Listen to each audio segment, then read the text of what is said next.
Pela voz do tempo.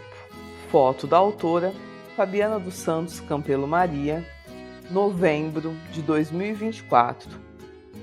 Aos grandes amores da minha vida, vô Osvaldo Davi dos Santos, vó Alzira Fernandes dos Santos.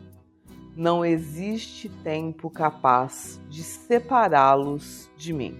Sobre a capa. Antes mesmo desta imagem existir, ela já havia sido criada na minha mente. Cada detalhe, mãos de avó e neta entrelaçadas, assim como é o vínculo entre os netos e suas avós maternas. Cada sinal na pele de quem viveu os relatos contidos neste livro contém uma memória. A perfeição do Criador permite que os netos iniciem sua existência no ventre de suas avós maternas. Deixe-me ser mais clara. Quando nossa avó materna gerou a nossa mãe, nós lá estávamos, nos óvulos que já nascem com as bebês. É isso mesmo. Quando nossa mãe nasceu, ela já possuía todos os óvulos que iriam se desenvolver durante sua vida fértil, e um deles deu origem a nós. Eu, neta, enquanto óvulo da minha mãe, habitei o útero da minha avó, e assim é com todos. Surpreendente e bela informação. Os acessórios utilizados por mim na foto da capa foram cuidadosamente pensados. Minha aliança de casamento, símbolo da melhor decisão que tomei na vida, casar-me com o meu grande amor. Um anel feito por duas alianças entrelaçadas. São as alianças de casamento dos meus avós maternos, entregue para mim, através da minha avó, quando o vô Osvaldo foi recolhido por Deus. Decidi mandar entrelaçá-las e tê-las sempre comigo. E finalmente, o relógio que era da avó e por vontade dela, agora é meu. Presente dado a ela pelo vô na década de 50, quando eram recém-casados. Uma foto, muito significado, muitas memórias. Agradecimentos. A Deus dou graças por ter minha avó materna comigo no auge dos seus 89 anos. A Deus dou graças por ter tido o grande privilégio de conviver intensamente com o meu avô Osvaldo até o ano de 2020. A Deus dou graças por ter tido forças para seguir a vida depois da partida da minha mãe, Tânia, em 2022. A Deus dou graças pela saúde do meu pai, Sérgio Bandeira, e do meu irmão, Fábio. A Deus dou graças pelo marido maravilhoso que tenho, Dimas Campelo, que durante os desertos mais intensos esteve ao meu lado. Amor, não me lembro como era viver sem você. A Deus dou graças pela vida da minha enteada Lívia, da minha afilhada filha Evelyn e do meu afilhado Gabriel. Amo-os imensamente. Sumário. Prefácio, página 13. Introdução, página 15, a voz desta obra, página 16, a infância, página 19, a alimentação, página 20, as roupas, página 21, a infraestrutura, página 22, o trabalho, página 24, a morte da senhora Adele Belode, página 25, as idas à cidade, página 26, lazer na juventude, página 30, o namoro, página 32, o casamento, página 33, a maternidade, página 37, o mangarito, página 41, a chegada da energia elétrica, página 46, a morte do pai, página 48.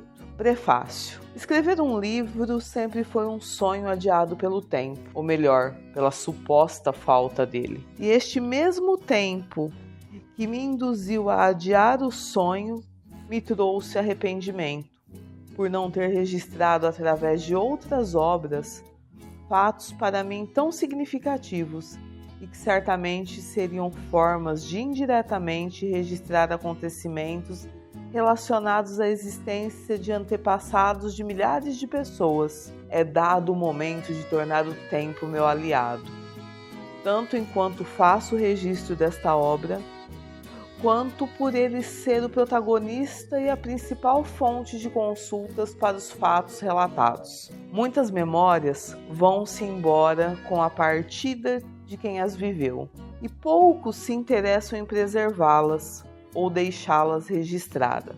Quando o tempo levar a voz que relata o conteúdo deste livro e as mãos que o digitam, ele permanecerá para aqueles que, apesar do tempo, terão a curiosidade de lê-lo. Introdução. Nossas vidas sofrem alterações cada vez mais rápidas, e este dinamismo da evolução obriga que nos proponhamos a acompanhar as mudanças para que tenhamos condições de acompanharmos o mundo e desfrutarmos de todas as benefícios da modernidade. Se hoje, em 2024, é clara a diferença dos hábitos e das facilidades de quem reside na zona urbana em comparação a quem reside na zona rural, imaginem vocês nas décadas de 30, 40, 50, 60 e 70, quando os recursos eram escassos até mesmo para aqueles que moravam nas cidades. Algumas pessoas cultivam antigos hábitos no estilo de vida até hoje, principalmente aqueles que não aceitaram, acharam desnecessário ou se julgaram incapazes de se renderem à modernidade. Curiosamente, não é raro ouvirmos que a vida era melhor naquela época, que havia muito trabalho, mas eram mais felizes, que o mundo de hoje é muito complicado. E se nos propormos a refletir, certamente tenham razão. A sensação é que a vida era mais vivida, literalmente, e que as experiências com sobreviver, inclusive no cultivo da alimentação, no acompanhar os mais velhos no trabalho, no preparo dos remédios caseiros, na interação com a natureza e com tudo aquilo que Deus nos deixou, realmente são motivos mais do que suficientes para, apesar de todas as dificuldades enfrentadas, hoje concluírem que eram felizes apesar de. A voz desta obra. Alzira Fernandes dos Santos nasceu em 27 de agosto de 1935, com certidão de nascimento registrada no distrito de Córrego Rico. Porém, o nascimento deu-se em uma casinha de tábua, na propriedade na época chamada de Engenho, onde mais tarde tornar-se-ia a usina Santa Adélia, pertencente ao município de Jaboticabal. Filha de Maria Antonino Fernandes e Eugênio Fernandes, funcionário da serraria e sanfoneiro nas horas vagas. Todos os filhos do casal nasceram nessa casinha e vieram ao mundo pelas mãos da parteira Dona Rosa. De um total de 9, 3 não criaram, como se costumava dizer. As gêmeas Lúcia e Luzia, que faleceram recém-nascidas, e Maria Aparecida, na linguagem atual considerada criança especial, falecida em 1946, com aproximadamente 2 anos e 7 meses. Dos 6 filhos que se criaram, temos a primogênita, a Alzira, as mãos que viveram todos os relatos dessa obra e a voz que me transmite todas as informações, Natalina, falecida, Davina, Silvio, falecido, Laura, falecida e Sônia. Um fato curioso e triste é que o pai, Sr. Eugênio, que era carpinteiro, fabricava os pequenos caixões, os quais as crianças das redondezas que faleciam eram sepultadas. Porém, após fabricar o caixão da pequena Maria Aparecida, nunca mais aceitou fazer outro para ninguém. Após um incidente com o filho Silvio, na época com aproximadamente 4 anos, quando caiu em um córrego que estava bem cheio devido às chuvas e fora milagrosamente salvo pelo pai, a senhora Maria, em período de dieta pós-parto, disse que gostaria de mudar-se do local.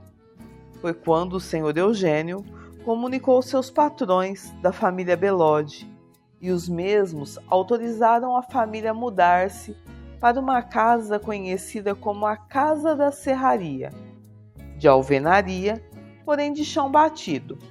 Mais tarde, vindo a sofrer algumas melhorias, dentre elas o piso de cimento. Na página 18, nós temos a foto de Alzira Fernandes dos Santos, aos 89 anos. A infância. Ainda criança, as responsabilidades domésticas já eram estabelecidas, inclusive a de balançar os berços dos irmãozinhos, para que a mãe pudesse descansar para a lida do dia seguinte.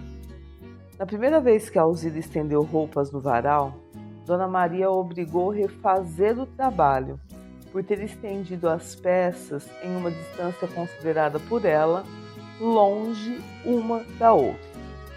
Para recolher as roupas, a pequena utilizava um cabo de vassoura. Quando Davina ainda era bebê e Dona Maria saía para trabalhar carpindo a plantação de mandioca, Alzira a colocava dentro de um caixote, fabricado pelo pai, que tinha a função do que hoje chamamos de chiqueirinho, para poder fazer os afazeres domésticos com o auxílio de um outro pequeno caixote, que auxiliava a alcançar inclusive o fogão de lenha, onde, quando estava próximo do horário da mãe chegar, esquentava a água para que a mesma pudesse tomar o seu banho depois de um exaustivo dia de trabalho.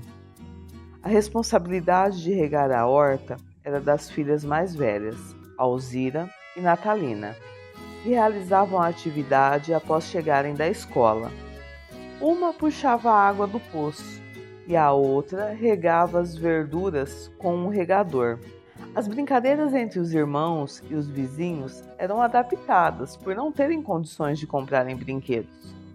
O único brinquedo que a Alzira recorda-se ter tido na infância foi uma boneca comprada às custas de muito suor pelo pai, após ela ter passado por uma cirurgia de apêndice na cidade de Jaboticabal, quando tinha por volta de 7 anos. Outra função das crianças era levar o café no período da tarde para o pai, que estava trabalhando na serraria. No horário do almoço, ele ia almoçar em casa. A alimentação.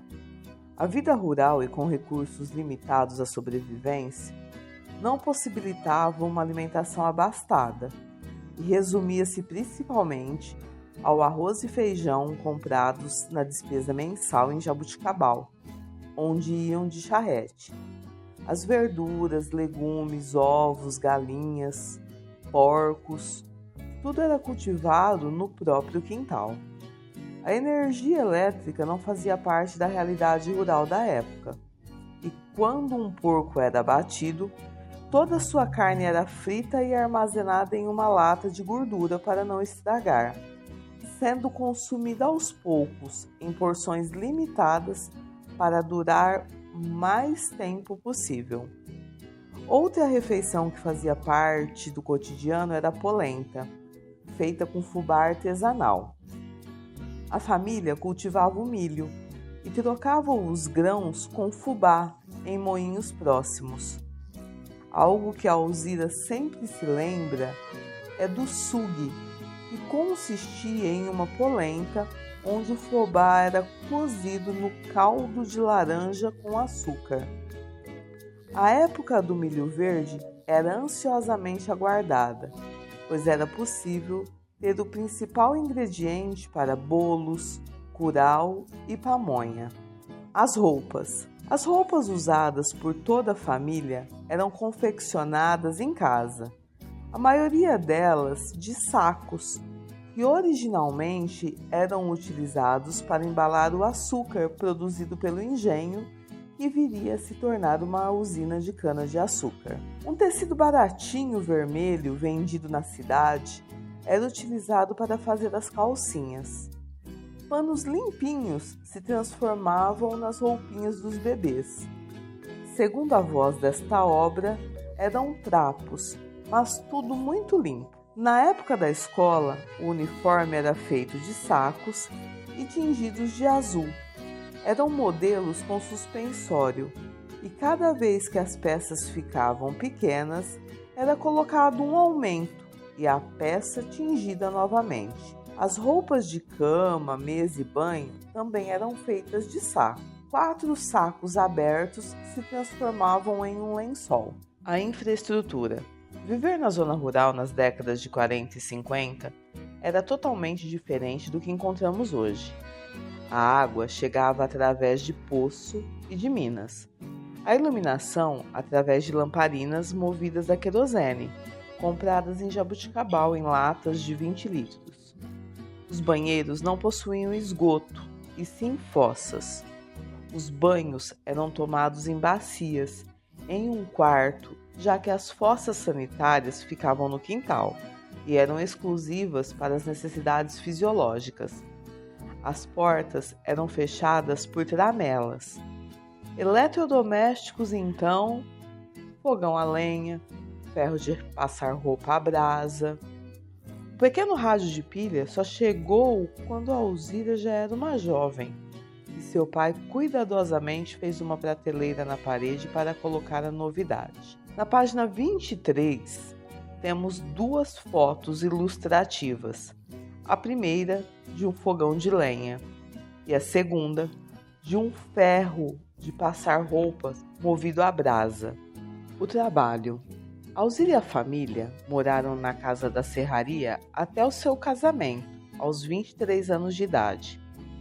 Estudou na escolinha rural até o chamado 4º ano. Aos 15 anos, começou a trabalhar na casa da senhora Carolina e do senhor Gino Bellotti.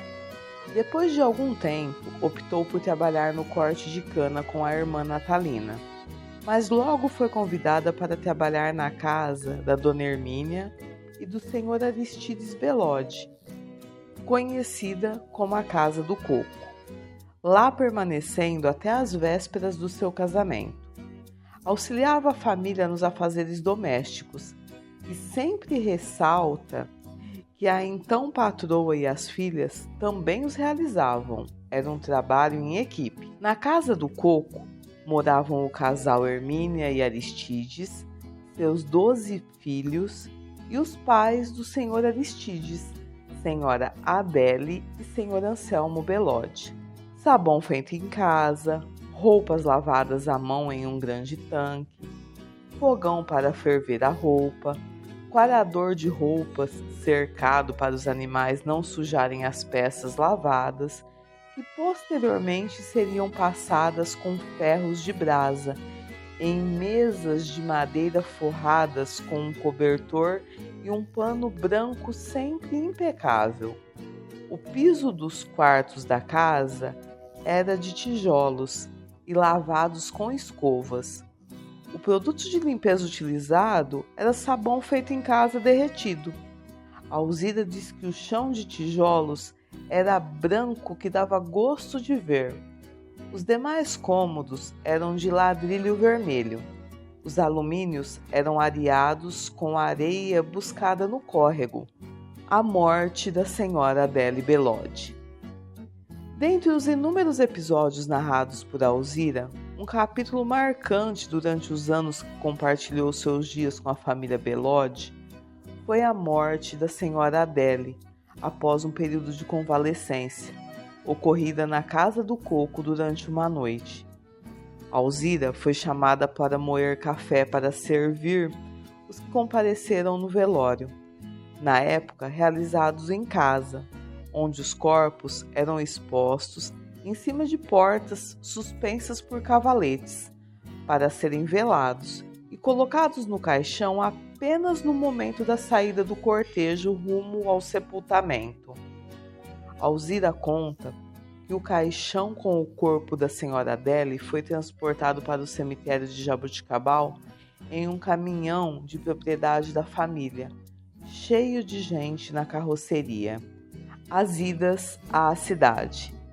Ir na cidade no caso em Jaboticabal, era um verdadeiro evento mensal, pois acontecia apenas uma vez por mês quando o pai, Sr. Eugênio Fernandes, recebia o pagamento, que curiosamente era entregue dentro de um envelope grande, certamente o que hoje chamamos de A4. Apenas Alzira e Natalina, as filhas mais velhas, acompanhavam o pai. Dona Maria ficava em casa cuidando dos filhos menores. O percurso, na maioria das vezes, era realizado de charrete, ocasião onde proporcionava esse passeio às filhas. Raramente ele optava fazer uso do transporte feito por um caminhão destinado a facilitar a ida dos funcionários até Jaboticabal para realizarem suas despesas mensais, o que atualmente chamamos de compras. As despesas eram realizadas em armazéns. Aqui Alzira lembra-se de um chamado Armazém do Nenê Arproge. Esta é a forma como pronunciavam o nome do proprietário, talvez com algum equívoco na pronúncia. As despesas se resumiam em arroz, sal, feijão, batata, óleo, que seria utilizado apenas para fazer salada, sabonete, gessi. Curiosamente, ao ser indagada sobre creme dental, Alzira disse que na sua infância rural ninguém nem sabia o que era. A batata sempre acabava antes do término do mês e só teriam mais no pagamento seguinte. Ressalto que aqui estamos falando da década de 40. O açúcar utilizado era o produzido pela própria usina, a banha e a carne dos porcos criados para o abate. Verdura e legumes, principalmente abóbora e mandioca, eram cultivados no quintal. O sabão feito em casa era feito de sementes de pinhão e soda. A receita exata, Alzira não se recorda. Quando começou a trabalhar como colaboradora da casa dos Belode, aprendeu muito, inclusive a cozinhar coisas que não faziam parte da alimentação na infância, como pão, por exemplo. Algo hoje considerado tão simples, mas que por algum motivo não faziam. Aqui estamos falando do início da década de 50. Agora, os armazéns já eram mais sortidos. Em uma outra fase, moça e a trabalho, Alzira passava a semana em Jaboticabal, na casa do casal Aristides e Hermínia, e voltava para a casa dos pais apenas aos finais de semana. Foi nesta época que aprendeu a costurar. Ela e a filha dos patrões, Ida Belode, fizeram um curso de costura na casa de uma costureira. Lembra que uma das peças feitas durante o curso foi um penhoar, cada uma, peça hoje conhecida como hobby. Na página 28, nós temos uma foto do pai de Alzira, Sr. Eugênio Fernandes. E na sequência, na página 29, uma foto da mãe de Alzira, a senhora Maria Antonino Fernandes. Nesta foto, ela estava com 90 anos de idade. Lazer na juventude.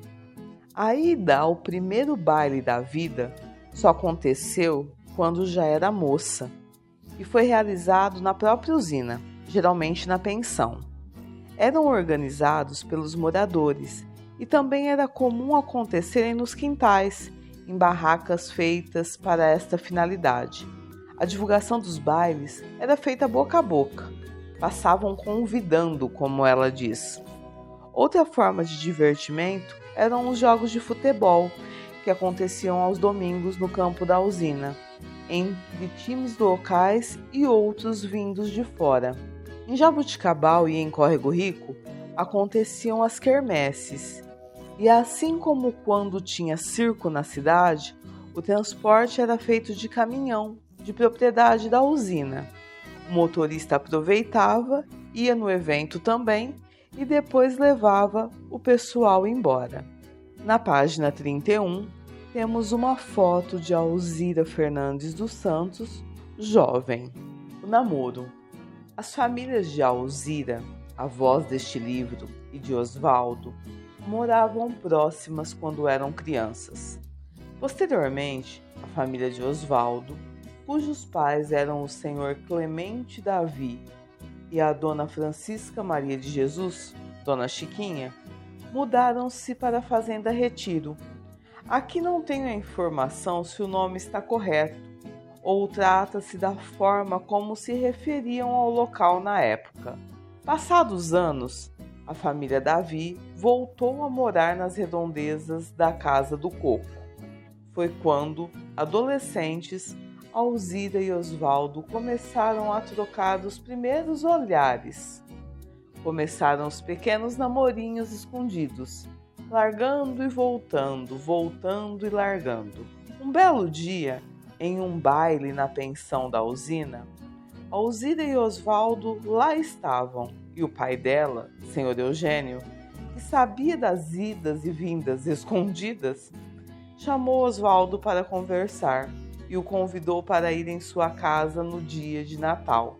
Esta foi a primeira vez que Osvaldo foi na casa da família Fernandes como namorado da primogênita.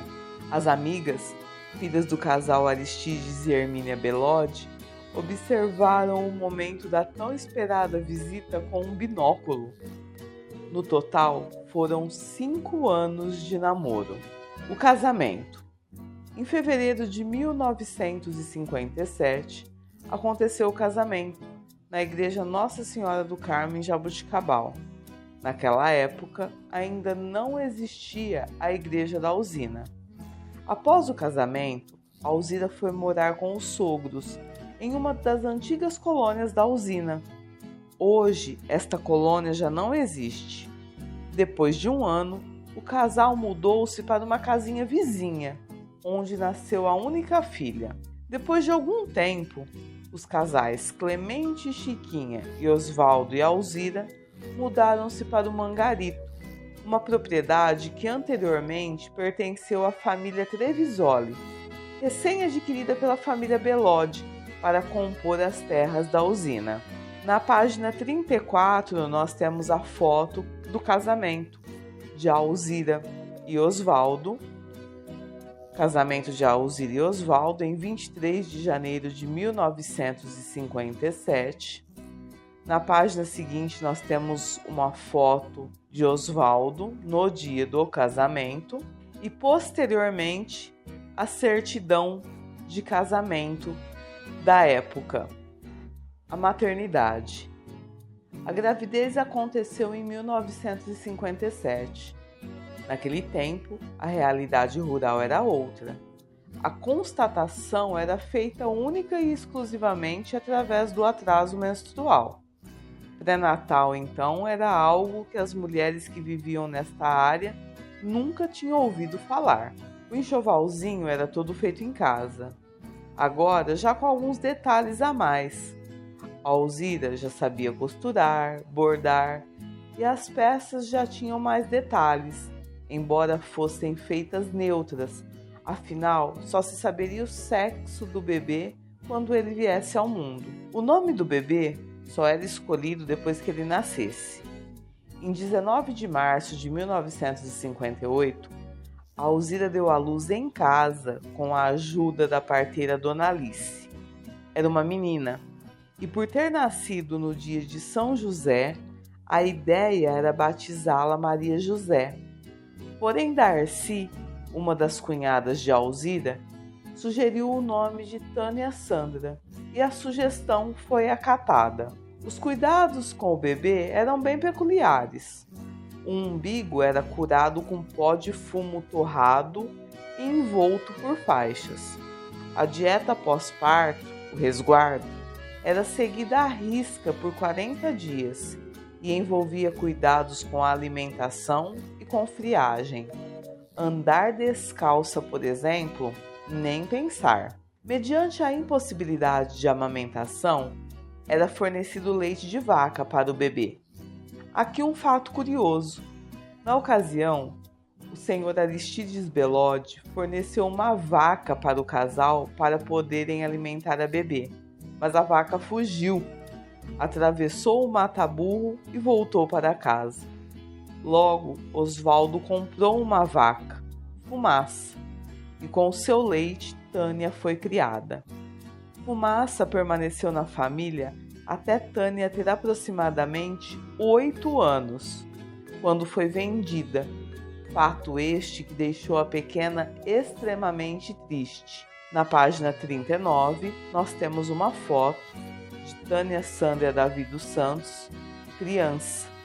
E na página 40, uma foto de Osvaldo, Alzira e a pequena Tânia. O Mangarito. Esta propriedade, como anteriormente mencionado, foi o lar da família durante aproximadamente 3 décadas. Lá, Alzira e Osvaldo criaram Tânia, que só se mudou quando casou e foi morar em Guariba. O imóvel era uma casa bem grande, conhecida como a Casona do Mangarito. Ela era dividida ao meio por uma grande porta de madeira no corredor e abrigava espaçosamente, de um lado, Alzira, Osvaldo e Tânia, e do outro, Clemente e Chiquinha. Em resumo, Alzira sempre morou grudada com os sogros. Por se tratar de um sítio, o quintal era imenso. Tinha galinheiro, chiqueiro, tuias, local onde antigamente armazenava-se grãos, rancho, garagem, paiol, muitas árvores, tudo muito bem zelado pela família, principalmente por Alzira, uma vez que Osvaldo trabalhava o dia todo na usina, mas nos dias de folga o trabalho no Mangarito era pesado. Plantar, carpir, rachar lenha. Nas costas da casa haviam pés de jabuticaba e um carreador de cana, que era o caminho para ir até a casa dos vizinhos mais próximos, Senhor Fernandes e Dona Antônia Ramazoto. Na casa deles tinha uma capelinha, que aliás existe até hoje, embora a casa tenha sido demolida. Do outro lado da casona, na janela da cozinha de Dona Chiquinha, avistava-se a casa onde moravam o casal Sr. Severino e Dona Benedita. Porém, a vista era possível apenas quando a cana era cortada ou ainda estava baixa. A água era puxada à mão pelo poço. O banheiro era fossa e as bacias de alumínio para tomar banhos gigantes. Gigante também era uma torneira que ficava no tanque de lavar roupas. Até hoje, quem conheceu a propriedade se lembra da famosa torneirona. No final da década de 70, o verdureiro começou a passar na região uma vez por semana, com uma perua Kombi. No início da década de 80, o senhor Ditão fazia a entrega do leite com uma charrete, pois nesta época foi ficando raro as famílias terem uma vaca no quintal. Algumas histórias são sempre lembradas, como quando um primo de Osvaldo, que morava em São Paulo, foi visitar a família no Mangarito e levou consigo amigos, vizinhos, enfim, era quase uma excursão. E as crianças da cidade grande quebraram todas as espigas de milho da pequena plantação que tinham para uso próprio. A grande questão era que as espigas ainda não tinham sequer se desenvolvido e não tinham grãos. As visitas deram prejuízo. Quem tinha horror às visitas eram as galinhas. Elas eram a opção de prato e fatalmente algumas seriam abatidas para alimentar os parentes. Na década de 70, o senhor Clemente adoeceu, vindo a falecer em 13 de julho de 1978. A partir daí, Dona Chiquinha continuou a morar no local com o respaldo da nora, Alzira e Osvaldo. Na página 43, nós temos uma foto do senhor Clemente Davi dos Santos. E na página 44, uma foto da Dona Chiquinha, Francisca Maria de Jesus. Na sequência, nós temos uma foto de Clemente e Chiquinha com a Alzira e Osvaldo. A pessoa entre eles não foi identificada. A chegada da energia elétrica. Este foi um grande marco e aconteceu quando Tânia tinha por volta de 8 anos. A Alzira não tem bem certeza da idade.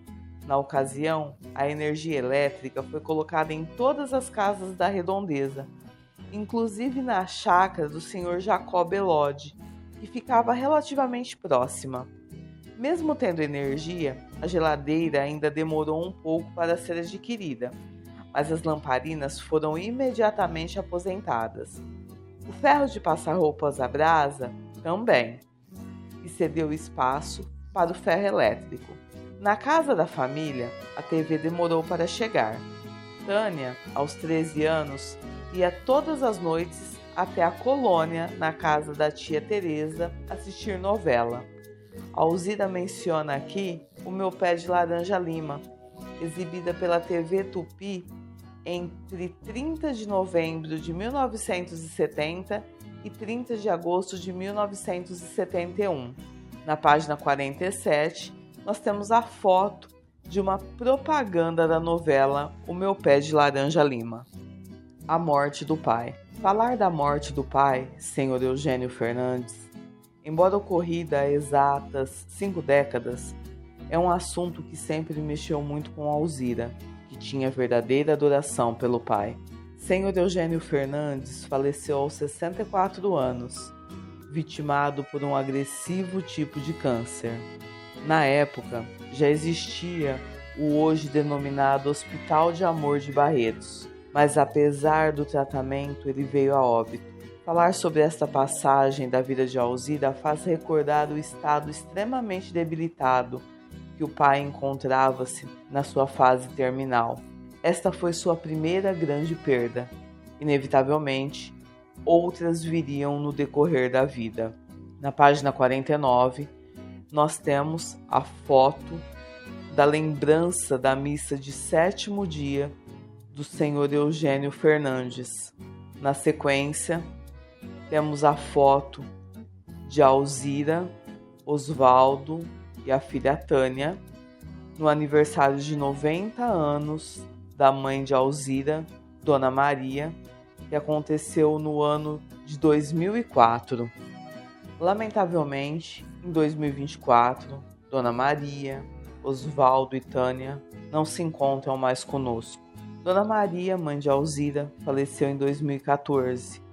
Osvaldo, marido de Alzira, faleceu em 1º de setembro de 2020, após 63 anos de vida conjugal. Tânia, única filha do casal, faleceu em 8 de julho de 2022, aos 64 anos. Quando ouvimos as histórias dos tempos antigos com frequência, elas passam a fazer parte da nossa própria história. Assim como quando lemos ou ouvimos atentamente, somos capazes de imaginar e nos colocar no cenário narrado. Por mais que os fatos contados pelos nossos familiares pareçam simples, eles nos trouxeram até aqui. O que cada antepassado viveu conduziu o caminho até o momento presente e tem um amor imenso por cada detalhe dessa trajetória, que também é minha. Conhecer e entender o passado nos possibilita decifrar muitos porquês e muitas vezes nos livra de muitos pré-julgamentos. E concluímos que a máxima "cada um dá o que possui" é a mais pura verdade. Conheça sua história, aprenda com ela, quebre ciclos de crenças limitantes, liberte-se do que deve ser mudado, honre seus antepassados e orgulhe-se por tudo ter sido exatamente como deveria ser, mesmo que a nossa vida seja cheia de questionamentos. Seja feliz. Mãe, eu te amo.